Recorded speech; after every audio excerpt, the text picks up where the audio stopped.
कथारे अछि जीवन रे केबे काहाकू साहाय्य करिकी अहंकार करंतु नाही जे आपण ताकू किछि देउछंती बोली होई पारे आपण आपणक पूर्वजन्मर ऋण परिशोध करुथिबे।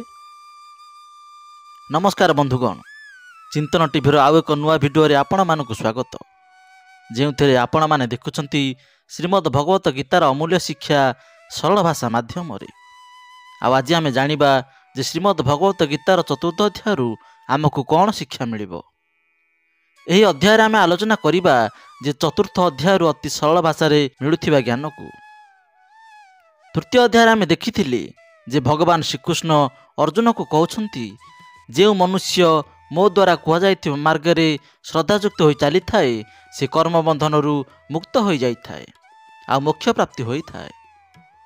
या सहित भगवान श्रीकृष्ण ज्ञान जोग आ निष्काम कर्मजोगर वर्णना करने सहित अर्जुन को यह बुझाउछंती तुमे यह मध्यरु काहाकू गोटे बाछ, किंतु कौनसी भी परिस्थिति रे तुम केबे अकर्मा रही परिबो नाही।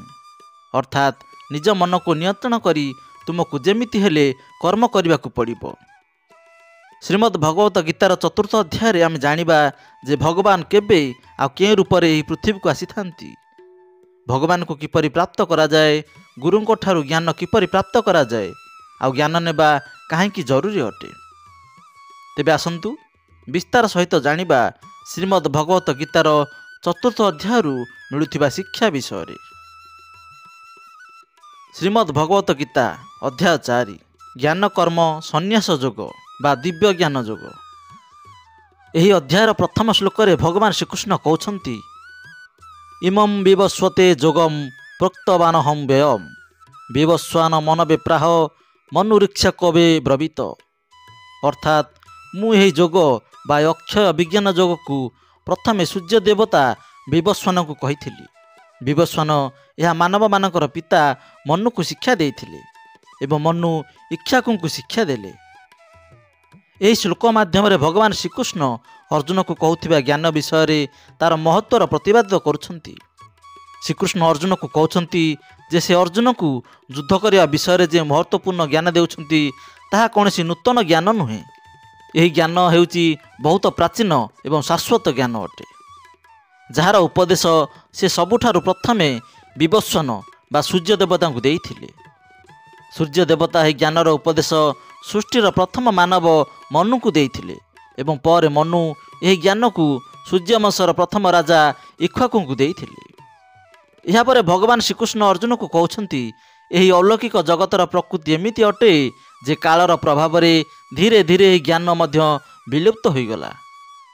से प्राचीन गुड़ रहस्य वाला जोग ज्ञान को आज मु तुम सम्मुख रे वर्णना करुची, काहेकि तुमे मोर मित्र आउ प्रिय भक्त अट। एथिपाई तुमे एही दिव्य ज्ञान को सहजरे बुझी पारिबो। अर्जुन भगवान श्रीकृष्ण को निज मित्र भावे ग्रहण करी तांकर आराधना कले। सेथिपाई श्रीकृष्ण ताकू निजर परम मित्र आ भक्त बोली स्वीकार करिसंती। हृदय रे श्रद्धा आ भक्ति बिना केही मध्य भगवत गीतार दिव्य ज्ञान को सहजरे ग्रहण करि परिबो नाही। अर्थात याकू बुझिबा पई वास्तविक श्रद्धा आ भक्तिर आवश्यकता दरकार। भगवान श्रीकृष्णकर ए कथा को सुनी अर्जुन को मन रे आशंका उत्पन्न हैला। तेणु से श्रीकृष्ण को पचारिले अपरम भवतो जन्म परम जन्म विवस्वतः कथमेत द्विजानियाम त्वमादौ प्रोक्तवानिति। अर्थात आपणक जन्म तो विवस्वानक जन्मर बहुत पर होइछि, तेबे एक कथा मु केमिति मानि नेबी जे प्रारंभ रे आपण ताकू ए ज्ञानर उपदेश देइथिले बोली। हे कृष्ण, आपण तेबे वर्तमान काल रे अछंती, तेबे आपण बहुत पूर्वरु घटिथिबा घटना विषय रे एमिति केमिति कहि पारुछंती। अर्जुन भगवान श्रीकृष्णकर एही कथारे घटनार स्पष्ट असंगति रे विचलित होई गले। सूर्य देवताकर अस्तित्व सृष्टिर प्रारंभ ही अछि, जेबे कि श्रीकृष्ण वर्तमान काल रे एही संसार रे जन्म होइछंती। जदि श्रीकृष्ण देवकी आ वासुदेवकर पुत्र अटंती तेबे से कहउथिबा कथा जे से ज्ञान को विवस्वान बा सूर्य देवता को देइथिले। एही कथा अर्जुन को केमिति अड़ुआ अड़ुआ लागिला। सेथिबाई अर्जुन सेही कथार सत्यता को जानिबा को चाहुछंती। अर्जुन को मन रे एते सब द्वंद्व देखि भगवान श्रीकृष्ण अर्जुन को कहउछंती हे अर्जुन, तुमर आ मोर एहा पूर्वर अनेक जन्म होई सारिछि, किंतु तुमे से सब को भूली सारिछ आ मोर से सब अति भल भाव मन अच्छी। ଶ୍ରୀକୃଷ୍ଣ ଆହୁରି ମଧ୍ୟ ସ୍ପଷ୍ଟ କରୁଛନ୍ତି ଯେ ସେ ଏହି ସମୟରେ ଅର୍ଜୁନଙ୍କ ସହିତ ଜଣେ ମାନବ ରୂପରେ ଠିଆ ହୋଇଛନ୍ତି ସତ, ପରନ୍ତୁ ଏହି କାରଣ ଯୋଗୁଁ ତାଙ୍କୁ କେବେ ଜଣେ ମାନବ ସହିତ ତୁଳନା କରିବା ଉଚିତ ନୁହେଁ। ଜୀବାତ୍ମା ଆଉ ପରମାତ୍ମା ମଧ୍ୟରେ ବହୁତ ପ୍ରକାର ସମାନତା ଦେଖିବାକୁ ମିଳିଥାଏ, ଯେମିତିକି ଦୁଇ ଜଣ ଯାକ ସତ୍ ଚିତ୍ ଓ ଆନନ୍ଦ ଅଟନ୍ତି। ତଥାପି ଦୁଇ ଜଣଙ୍କ ମଧ୍ୟରେ ଅନେକ ଭେଦ ମଧ୍ୟ ରହିଛି। ଭଗବାନ ସର୍ବବ୍ୟାପକ ଅଟନ୍ତି, କିନ୍ତୁ ଆତ୍ମା କେବଳ ନିଜର ଶରୀରରେ ହିଁ ବ୍ୟାପ୍ତ ହୋଇଥାଏ। ଭଗବାନ ସର୍ବଶକ୍ତିମାନ ଅଟନ୍ତି, କିନ୍ତୁ ଆତ୍ମା ଭଗବାନଙ୍କ କୃପା ବିନା ସ୍ୱୟଂକୁ ମାୟାଠାରୁ ମୁକ୍ତ କରିବାରେ ମଧ୍ୟ ଶକ୍ତି ନଥାଏ। ଭଗବାନ ସୃଷ୍ଟିର ନିୟମର ନିର୍ମାତା ଅଟନ୍ତି, କିନ୍ତୁ ଆତ୍ମା ଏହି ସୃଷ୍ଟିର ନିୟମର ଅଧୀନ ଅଟେ।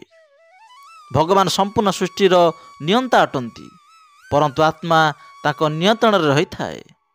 ଭଗବାନ ସର୍ବଜ୍ଞ ଅଟନ୍ତି, କିନ୍ତୁ ଜୀବାତ୍ମାକୁ କୌଣସି ଗୋଟିଏ ବିଷୟରେ ମଧ୍ୟ ଏହାର ଜ୍ଞାନ ନଥାଏ। ଭଗବାନ ଶ୍ରୀକୃଷ୍ଣ ଜୀବାତ୍ମା ଏବଂ ଭଗବାନଙ୍କ ମଧ୍ୟରେ ଥିବା ଭେଦକୁ ବୁଝାଇବାକୁ ଯାଇ କହୁଛନ୍ତି ଯେ ଯଦିଓ ଏହି ସଂସାରରେ ବହୁତ ଥର ଅବତାର ନେଇସାରିଛନ୍ତି, ତଥାପି ସେ ସର୍ବତ ଆଉ ସର୍ବଜ୍ଞ ହିଁ ରହିଥାନ୍ତି। ସେ କେବେ ଜୀବାତ୍ମା ସମାନ ହୋଇନଥାନ୍ତି, ଯାହାର ଜ୍ଞାନ ସୀମିତ ଅଟେ। ୟଦା ୟଦା ହି ଧର୍ମସ୍ୟ ଗ୍ଲାନି ଭବତି ଭାରତ ଅଦ୍ଭୁତାନମ୍ ଅଧର୍ମସ୍ୟ ତଦାତ୍ମାନମ୍ ସୃଜାମ୍ୟହମ୍। ଅର୍ଥାତ୍ ଯେବେ ଯେବେ ଏହି ଧରିତ୍ରୀରେ ଧର୍ମର ପତନ ହେବ ଆଉ ଅଧର୍ମର ବୃଦ୍ଧି ହୋଇଥାଏ, ଏହି ସମୟରେ ମୁଁ ଧରିତ୍ରୀରେ ବିଭିନ୍ନ ରୂପରେ ଅବତାର ନେଇଥାଏ। ମୋଟ ଉପରେ କହିବାକୁ ଗଲେ ଧର୍ମ ଏକ ନିୟତ କର୍ମ ଅଟେ, ଯାହା ଆମର ଆଧ୍ୟାତ୍ମିକ ଉତ୍ଥାନ ଏବଂ ଆମର ଉନ୍ନତିରେ ସହାୟକ ହୋଇଥାଏ। ଆଉ ଧର୍ମର ବିପରୀତ ଆଚରଣକୁ ହିଁ ଅଧର୍ମ କୁହାଯାଏ। ଯେତେବେଳେ ଧରିତ୍ରୀରେ ଅଧର୍ମର ପ୍ରଭାବ ଅତ୍ୟଧିକ ହୋଇଯାଇଥାଏ, ସେତେବେଳେ ସଂସାରର ସୃଷ୍ଟିକର୍ତ୍ତା ସ୍ୱୟଂ ପ୍ରକଟ ହୋଇ ଅଧର୍ମର ବିନାଶ କରି ଧର୍ମର ପୁନଃସ୍ଥାପନା କରିଥାନ୍ତି। ଭଗବାନଙ୍କର ଏହି ପ୍ରକାର ପ୍ରକଟ ହେବାକୁ ଅବତାର କୁହାଯାଇଥାଏ। ଭଗବାନ ଶ୍ରୀକୃଷ୍ଣ ନିଜ ଅବତାରରେ ପ୍ରକଟ ହେବାର ତିନି ଗୋଟି କାରଣ କହୁଛନ୍ତି।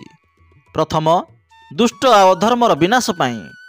ଦ୍ୱିତୀୟରେ, ଭକ୍ତଙ୍କର ଉଦ୍ଧାର ପାଇଁ। ଆଉ ତୃତୀୟରେ, ଧର୍ମର ପୁନଃସ୍ଥାପନା କରିବା ପାଇଁ। ଶ୍ରୀକୃଷ୍ଣ କହୁଛନ୍ତି, ଯେଉଁ ପ୍ରକାରେ କୌଣସି ଶିଷ୍ୟ ମୋତେ ବହୁତ ପ୍ରେମ କରିଥାଏ, ଠିକ୍ ସେହିପରି ମୁଁ ମଧ୍ୟ ମୋର ଶିଷ୍ୟଙ୍କୁ ବହୁତ ପ୍ରେମ କରିଥାଏ। ଯେଉଁ ଭାବନା ନେଇ ଲୋକମାନେ ମୋତେ ଗ୍ରହଣ କରିଥାନ୍ତି, ଠିକ୍ ସେହି ଭାବନା ଅନୁସାରେ ମୁଁ ତାଙ୍କୁ ସେହି ଫଳ ପ୍ରଦାନ କରିଥାଏ। ମନୁଷ୍ୟର ଗୁଣ ଆଉ କର୍ମ ଅନୁସାରେ ମୋ ଦ୍ୱାରା 4 ଗୋଟି ବର୍ଣ୍ଣନ ରଚନା କରାଯାଇଛି। ଯଦିଓ ମୁଁ ଏହି ବ୍ୟବସ୍ଥାର ରଚୟିତା ଅଟେ, ତଥାପି ତୁମେ ମୋତେ ଅକର୍ତ୍ତା ଓ ଅବିନାଶୀ ହିଁ ଭାବି ରଖ। ମୁଁ ଏହି ସଂସାରକୁ ଗଢ଼ିଥିଲେ ମଧ୍ୟ ମୁଁ କେବେ ଏହା ଭାବି ନାହିଁ ଯେ ମୁଁ ଏହି ସଂସାରକୁ ଗଢ଼ିଛି ବୋଲି। ସେଥିପାଇଁ ମନୁଷ୍ୟକୁ ମଧ୍ୟ କେବେ ହେଲେ ଏହା ଭାବିବା ଉଚିତ ନୁହେଁ ଯେ ସବୁ କର୍ମ ମୁଁ ହିଁ କରୁଛି ବୋଲି। ଯେଉଁ ମନୁଷ୍ୟ କୌଣସି କର୍ମର ଫଳ ଏବଂ ସୁଖ ଦୁଃଖକୁ ମନେ ନ ରଖି କର୍ମ କରି ଚାଲିଥାଏ, ସେ ହିଁ ସଂସାରର ସବୁଠାରୁ ଉଚିତ ମନୁଷ୍ୟ ହୋଇଥାଏ। ଯାହାକୁ ନିଜ ଶରୀର ପ୍ରତି କୌଣସି ଗର୍ବ ନଥାଏ, ଆଉ ଯେ ନିଜ ମନ ଆଉ ଇନ୍ଦ୍ରିୟ ଗୁଡ଼ିକୁ ବଶରେ ରଖିଥାଏ, ସେହି ମନୁଷ୍ୟ ସବୁଠାରୁ ଊର୍ଦ୍ଧ୍ୱରେ ରହିଥାଏ। ହେ ଅର୍ଜୁନ, ଯେଉଁ ମନୁଷ୍ୟ ଏହି ଧରିତ୍ରୀରେ ଖୁସିରେ ରହିପାରେ ନାହିଁ, ସେ ପରଲୋକରେ ମଧ୍ୟ କେବେ ହେଲେ ଖୁସିରେ ରହିପାରିବ ନାହିଁ। ସେଥିପାଇଁ ସମସ୍ତ ମନୁଷ୍ୟ ନିଜ ଗୁରୁଙ୍କୁ ଚିହ୍ନି ଇନ୍ଦ୍ରିୟ ଗୁଡ଼ିକୁ ବିଜୟ କରି ସମସ୍ତ ଲୋଭ ଛାଡ଼ି ଗୁରୁଙ୍କର ସେବା କରି ତାଙ୍କଠାରୁ ସେ ଜ୍ଞାନ ପ୍ରାପ୍ତ କରିବା ଆବଶ୍ୟକ। ଯେମିତି ବଡ଼ ବଡ଼ ପାପୀ ମୋ ଶରଣକୁ ଚାଲି ଆସନ୍ତି, ଯେପରି ନିଆଁ ଶୁଖିଲା କାଠ ଗୁଡ଼ିକୁ ଜଳାଇ ପାଉଁଶ କରିଦିଏ, ଠିକ୍ ସେହିପରି ଗୁରୁଙ୍କ ଦ୍ୱାରା ଶିଖାଯାଇଥିବା ଜ୍ଞାନ ସବୁ ଅଜ୍ଞାନକୁ ଦୂର କରିଦେଇଥାଏ। ସର୍ବଦା କର୍ମ କରୁଥିବା ଏବଂ ମୋଠାରେ ଶ୍ରଦ୍ଧା ରଖୁଥିବା ବ୍ୟକ୍ତି ହିଁ ମୋତେ ସହଜରେ ପ୍ରାପ୍ତ କରିପାରିଥାଏ। ସେଥିପାଇଁ ଯେ କେହି କର୍ମଯୋଗରେ କରୁଥିବା ସମସ୍ତ କର୍ମକୁ ନିଜକୁ କର୍ତ୍ତା ନ ମାନି ପରମାତ୍ମାକୁ ଅର୍ପଣ କରିଦିଅନ୍ତି, ଏପରି ମନୁଷ୍ୟକୁ ତାର କର୍ମ ତାକୁ କେବେ ହେଲେ ବାନ୍ଧି ପାରିବ ନାହିଁ। ସେଥିପାଇଁ ହେ ଅର୍ଜୁନ, ତୁମେ ମଧ୍ୟ ମୋ ଦ୍ୱାରା ଦିଆଯାଇଥିବା ଜ୍ଞାନକୁ ଏହା ଭାବ ଯେ କର୍ମ ତୁମେ ନୁହେଁ ବରଂ ମୁଁ କରୁଛି। ଅର୍ଥାତ୍ ତୁମର ହୃଦୟରେ ଅଜ୍ଞାନତା ବଶତଃ ଯାହା ବି ସନ୍ଦେହ ଉତ୍ପନ୍ନ ହୋଇଛି, ସେସବୁ ଜ୍ଞାନରୂପୀ ଶସ୍ତ୍ର ଦ୍ୱାରା କାଟିଦିଅ। ହେ ଭରତବଂଶୀ ଅର୍ଜୁନ, ନିଜକୁ ଯୋଗରେ ନିଷ୍ଠାପର ଭାବରେ ଲଗାଇ ଦିଅ। ଉଠ, ଠିଆ ହୁଅ ଆଉ ଯୁଦ୍ଧ କରିବାକୁ ପ୍ରସ୍ତୁତ ହୋଇଯାଅ। ବନ୍ଧୁଗଣ, ଏହି ଚତୁର୍ଥ ଅଧ୍ୟାୟରେ ଏହା ସଫା ସଫା କୁହାଯାଇଛି ଯେ ଯେତେବେଳେ ବି ଧରିତ୍ରୀରେ ମାନବତାର ନାଶ ହୋଇଥାଏ ଆଉ ଲୋକମାନଙ୍କ ମଧ୍ୟରେ ନକାରାତ୍ମକ ଉର୍ଜା ବଢ଼ିବାରେ ଲାଗିଥାଏ, ସେତେବେଳେ ଭଗବାନ କୌଣସି ନା କୌଣସି ରୂପରେ ଆସି ଧର୍ମକୁ ପୁଣି ଥରେ ସ୍ଥାପିତ କରିଥାନ୍ତି। ଆଉ ଏଥିରେ ଏହା ମଧ୍ୟ କୁହାଯାଇଛି ଯେ ଯଦି ଆପଣଙ୍କୁ କାହାଠାରୁ କିଛି ଶିଖିବାର ଅଛି ତେବେ ସର୍ବପ୍ରଥମେ ଆପଣଙ୍କ ମନରେ ତାଙ୍କ ପ୍ରତି ଆଦର ଆଉ ସମ୍ମାନ ରହିବା ଦରକାର। ଏଥିରେ କୌଣସି ଲୋଭ କିମ୍ବା କୃପଣତା କରିବା ଉଚିତ ନୁହେଁ। ଆଉ ମନରେ କୌଣସି ଖରାପ ଭାବନା ମଧ୍ୟ ରଖିବା ଉଚିତ ନୁହେଁ। ସମ୍ପୂର୍ଣ୍ଣ ଜ୍ଞାନ ପ୍ରାପ୍ତ କରିବା ଏବଂ ଶିଖିବା ଆମ ପାଇଁ କାହିଁକି ଜରୁରୀ ଅଟେ? କାହିଁକି ନା ଆମେ ଯେକୌଣସି କ୍ଷେତ୍ରରେ ସମ୍ବନ୍ଧ ରଖିଲେ ମଧ୍ୟ ଏହା ଏକ ସ୍ୱାଭାବିକ କଥା ଅଟେ ଯେ ଆମକୁ ସେହି କ୍ଷେତ୍ରରେ ଗୁରୁଙ୍କ ଠାରୁ ଜ୍ଞାନ ତ ନେବାକୁ ହିଁ ପଡ଼ିବ।